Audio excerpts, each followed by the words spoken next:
Hey, we're starting a new preaching series today, and I'm excited about that.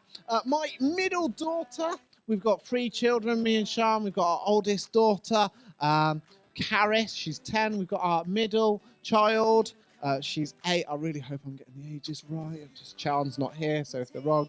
And we've got our little boy, Arlo, who's 3.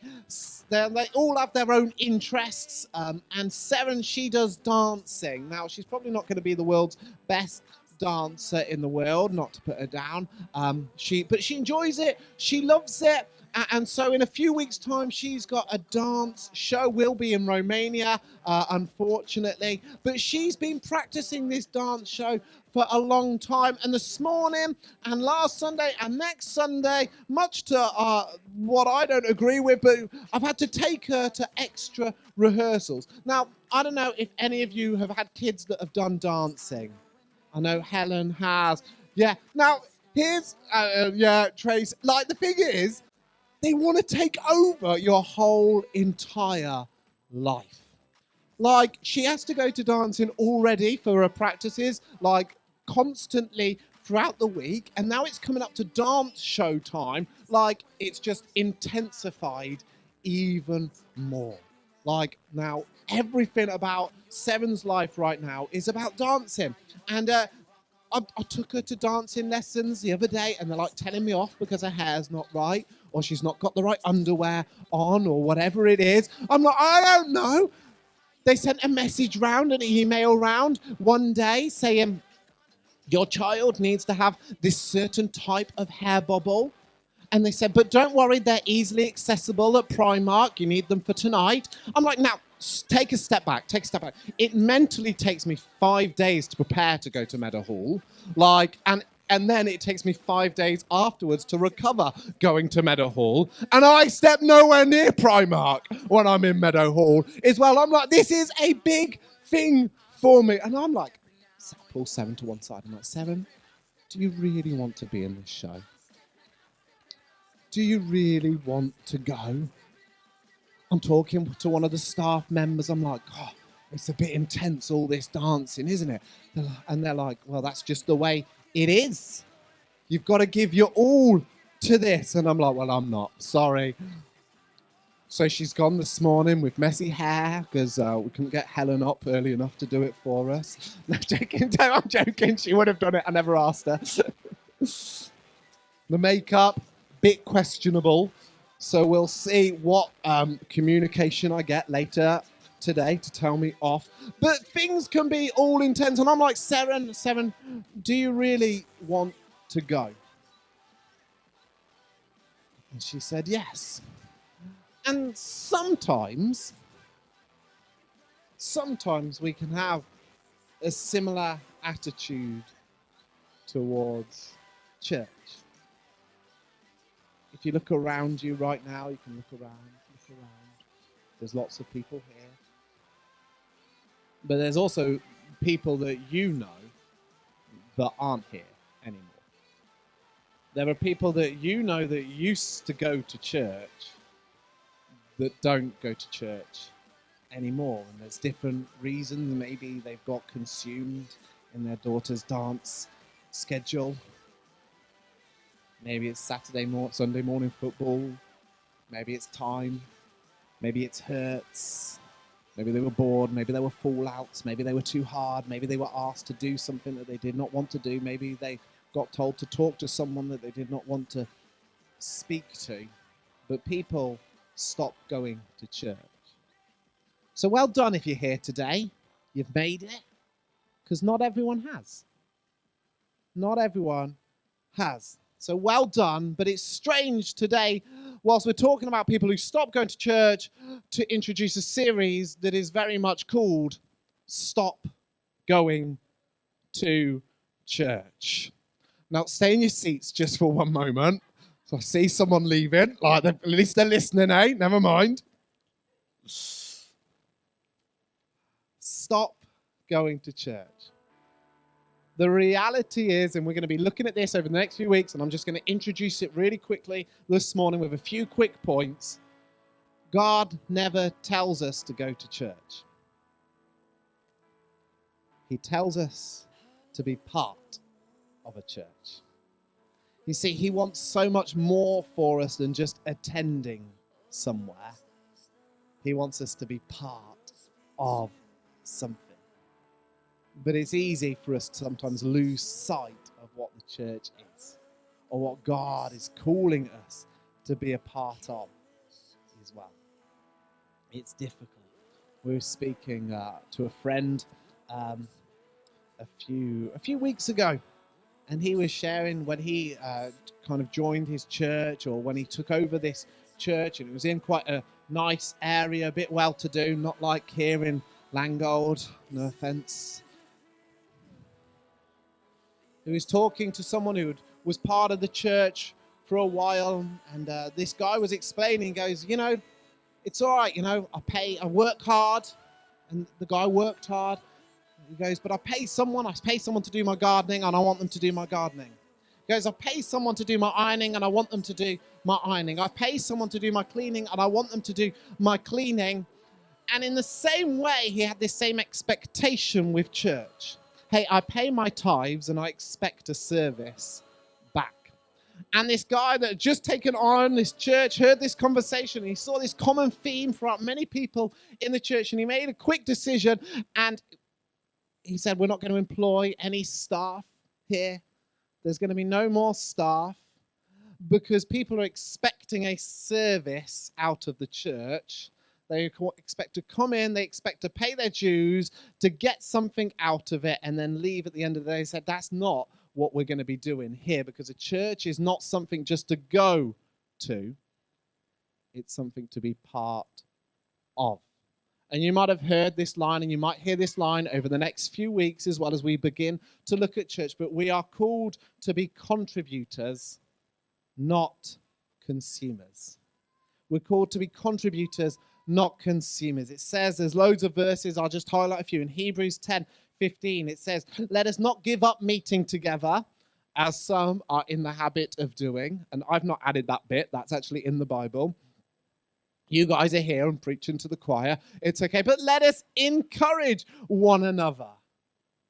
And all the more as you see the day approaching. You see, there's this activeness involved. Let us encourage one another. Let us do something. Romans 12. So in Christ, we who are many are one body. So each belongs to one another. There's lots of talk about the body. In Corinthians, the body is a unit. Though it is made up of many parts, and though all of its parts are many, they form one body. So it is with Christ. In 1 Thessalonians, it says, therefore, encourage one another, build one another up, just as you are doing. You see, there's an activeness involved in church. You've got to do something. Parts of the body have a purpose. Like, I've never had a hip replacement, but there's some people in the church that have had a hip replacement who are a few years older than me. And every time I speak to someone who's had a hip replacement or a knee replacement, it never comes by itself. Like, they have to have a knee replacement, but then they have to have the other knee replaced. Or they have to have a hip replaced, and then they have to have the other hip replaced. Or they have a hip replaced and then the knee replaced. I don't understand, but it never comes by itself. And do you know why? Because when one hip starts going, you overcompensate on another part of the body. And then you put too much weight on that part of the body, and that's what happens in church. You know, when one part of the body doesn't do its part, we put too much weight on another part of the body, and then it suffers. You see, church is a place where we come to give and not just to get. You know what? And we do get. I love coming here because I feel so much when we're in this place, and I know that God speaks to us in this place, and I feel his love in this place. But it's not just about getting that, although we will get that. The church is too big for a few people to do all of the work. Who loves a good whinge? Oh, well done, everyone. We've got 1, 2, 3 honest people, 4 honest people. The rest of you can confess later. You know, people like to have a whinge, don't they? Like, and it's something that we can try and work out of us. But here's what's really annoying. I don't mind people who have a good whinge, so long as they are part of the solution to that whinge. But if people who just like to whinge but then don't want to do anything about it, they annoy me. Like, probably more than anybody else, annoys me. Like, because, hey, be part of the solution. Be part of it. Don't just be the problem, but be part of it. And that can be us with church. This church will not be exactly what you want it to be. This church makes lots of mistakes, but be part of the solution. So when someone comes in and like you notice someone and they've not been welcomed, or maybe you've not been welcomed, you say, oh, we can go home and we can whinge about that. And we can say, oh, I never got welcomed this morning. Don't like that. Or we can come back the next week and say, hey, I noticed I never got welcomed this morning. I'm just using welcomed as an example. No offense to our welcome team. I never know. So maybe I could do that so that no one else has to go through what I went through. Be part of the solution, not the problem, because we are contributors. We're not consumers. And let me tell you, you won't be satisfied with church unless you are contributing towards it. Anyway, because that's the design that God gave the church. It's not meant to be somewhere where we just go. It's somewhere that we're meant to be part of. The church, we're contributors. We're not consumers. Hey, we're a movement. We're not a monument. We're a movement, not a monument. You see, a body is only healthy if it moves. If your body stays still for too long, that is not good for you. Yes, there's times of rest. I remember when I was younger, I broke my arm, and it kind of got a bit messy, and they kind of put it back together the wrong way round. And you're joking, it's genuinely true. My elbow used to be here, and my arm, instead of going up, went down. I know. That's why I'm so weird, someone says. But when they broke my arm, but before they put it back together the wrong way round, I was in bed for a number of weeks on traction, you know, where they like stretch your arm, trying to get it to go back together. Well, it didn't work for me. They just stretched my shoulder muscles and twisted them round as well. So now my tricep and my bicep are the wrong way round. But what was I saying? Anyway, I was in bed for weeks on end, and I couldn't get up. You had to go to the toilet in one of them pan things and everything. It was awful. And but I couldn't move. And then when I could finally get out of bed, when my arm was off traction, when I'd had numerous operations on my arm, I couldn't walk anymore because my legs had forgotten how to walk. And so I remember having to very carefully walk around the ward on one of those Zimmer frames, and I was only like 13 at the time.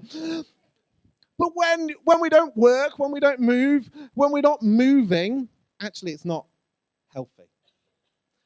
And the church, the ecclesia, the called out ones, the ones who go, the ones who do.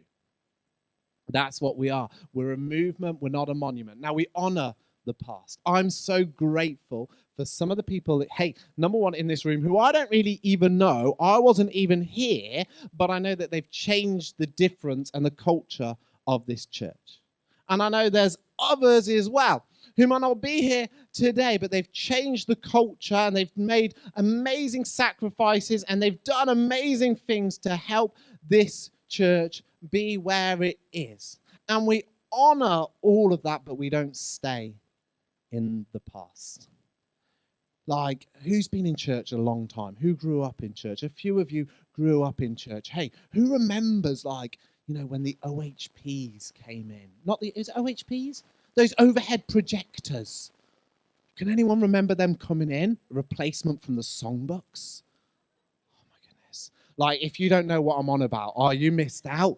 It was amazing. Instead of words on the screen like this, you had this little plastic thing with the words written on it. You had to move it up and down. In my church, there was an order. There was one person who got to do it each week, and then there was an assistant, and then next to him there was an assistant's assistant. I was the assistant's assistant, praying every Sunday that both the other two people would fall ill so that I got to do the words on the OHP. Hey, we don't have that anymore, and it's a good thing. It's a good thing because it was hard. You'd get it upside down or back to front, or you'd get distracted and then the words wouldn't be up on the screen for everyone. Changes have happened and they're good, but we have to keep moving. And remember church as it was when you first came? Would you really want to go back to that place? Because church is a movement. I love the early church. It was radical. It was a little bit crazy, but it was full of life. It was vibrant. It was doing new things. It was taking risks because it knew that it was a movement. It was going somewhere. Now, some parts of the journey are always going to be better than other parts, but we can't stay still. We change, we adapt, we move forward. So we're a movement, we're not a monument. And finally, we're messy, but we're not unclean. We're messy, but we're not unclean. It says this in James 1:27 before you think we're actually talking about the cleaning. It says, religion that God our Father accepts as pure and faultless is this, to look after the orphans and the widows in their distress and to keep themselves from being polluted by the world. You know, just this week, Sean had a conversation with someone in church, and they said to Sean, they accused her, and they accused us as a church. They said, oh, you know what? You just let anyone into this place. And Sean went, yes, we do! I'm so glad you get it! Because everyone's welcome. The messy, the broken, the hurt, the needy, the addicted, those that are suffering with their marriages. Hey, those that have been criminals. Everybody's welcome. Because the church is for the messy. Because if it's not for the messy, we can all leave right now. Because none of us are perfect, and without Jesus, none of us ever have a hope. We don't. The church is going to be messy because we're for broken people. We're for these problems because Jesus is the hope, and we've got to be the people that help connect the answer to the problem. I met a church leader once, and they were so proud to tell me.